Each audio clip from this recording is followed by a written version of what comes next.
హో, జాంబీ ఫంగ్స్ గురించి ఎందుకు ఎక్కువ మంది మాట్లాడుకోవడం లేదు? ఇవి నిజంగానే హారర్ సినిమా నుండి బయటకు వచ్చినట్లు ఉంటాయి. జీవులను తన అదుపులోకి తెచ్చుకునే శక్తి. జాంబీ ఫంగస్ లేదా బఫిషో కార్డిసెప్స్ కీటకాలను నియంత్రించే శక్తిని కలిగి ఉంటుంది. ఇది వాటి శరీరాలలోకి ప్రవేశించి వాటి ప్రవర్తనను మార్చేస్తుంది. పురుగులపై దాడి. ఈ ఫంగస్ ప్రధానంగా చీమలు, గొంగరి పురుగులు వంటి గడ్డి తినే కీటకాలను లక్ష్యంగా చేసుకుంటుంది. అది వాటి శరీరాలను స్వాధీనం చేసుకుని చనిపోయే ముందు ఎత్తిన ప్రదేశాలకు ఎక్కేలా చేస్తుంది.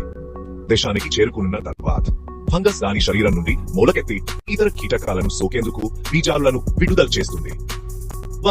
ప్రవర్తనలో మార్పు. సోకిన కీటకాలు వింత ప్రవర్తనలను ప్రదర్శిస్తాయి. ఉదాహరణకు, అవి తమ గుంపులను వదిలి మోకలను చెక్కడం వంటివి.